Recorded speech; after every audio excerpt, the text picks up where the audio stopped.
Welcome to episode 12 of the Semiconductor Age, brought to you by Physical Sciences Consultorium, or PSC. In our previous episode, we saw how GPUs transformed computing through massive parallelism. Today, we take the next step and ask, why does artificial intelligence need specialized hardware? Artificial intelligence places a very different kind of demand on computers.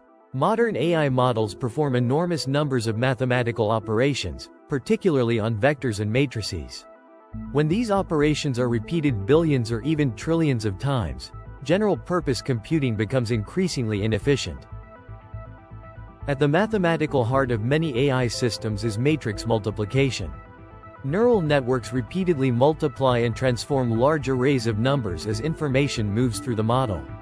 So, if we can perform these operations faster and more efficiently, we can make AI systems faster as well. This is where GPUs became so important. Their massive parallelism made them naturally suited to the mathematical structure of neural networks.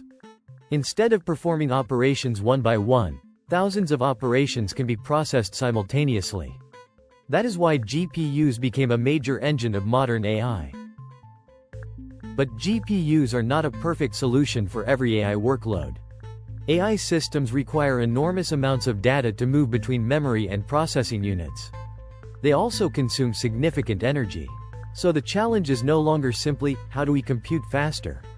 It is also, how do we compute AI operations more efficiently? This question led to the rise of AI accelerators. Unlike general-purpose processors, these chips are designed specifically to accelerate important AI operations. The basic progression is now clear.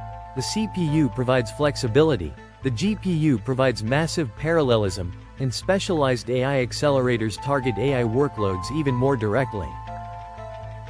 So what actually makes an AI chip different? It can contain specialized computational units, optimized data paths, and architectures designed around matrix and tensor operations. The objective is simple: perform more useful AI computation while moving less data and consuming less energy.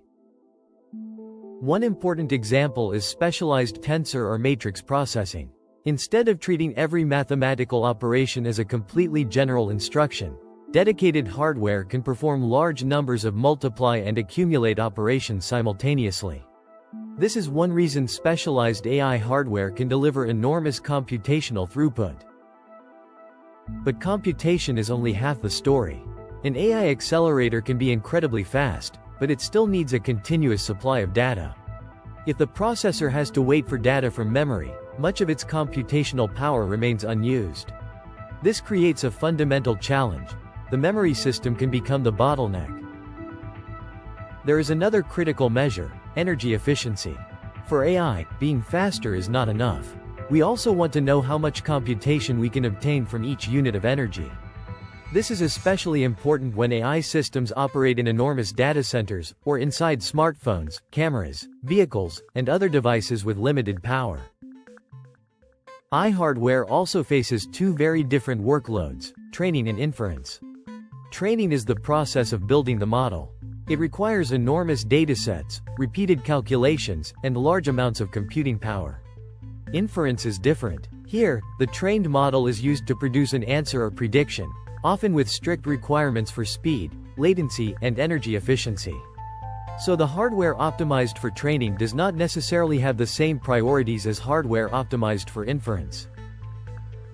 And AI is no longer confined to large cloud data centers. Specialized AI hardware is increasingly being placed directly inside phones, cameras, vehicles, robots, and other devices. This is known as Edge AI, bringing computation closer to where the data is generated. It can reduce latency, save bandwidth, improve privacy, and allow intelligent systems to operate even with limited connectivity. The future isn't simply CPU versus GPU versus AI chip. Modern systems increasingly combine all three.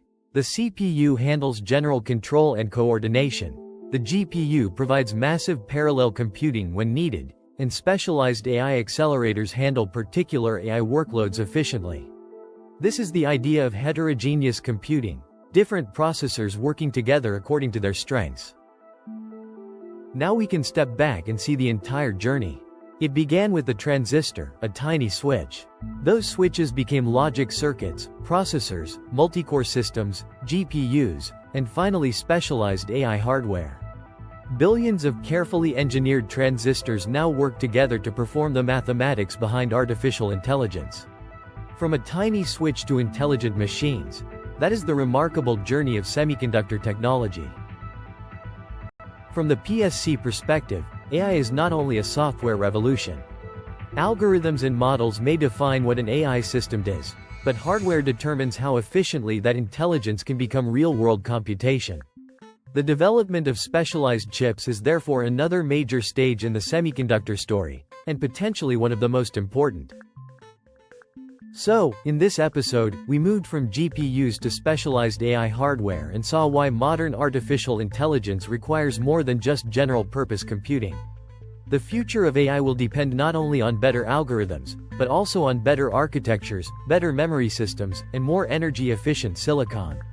If you enjoyed this episode, like, share, and subscribe to Physical Sciences Consultorium, PSC, and help us continue exploring the science and technology behind the digital world.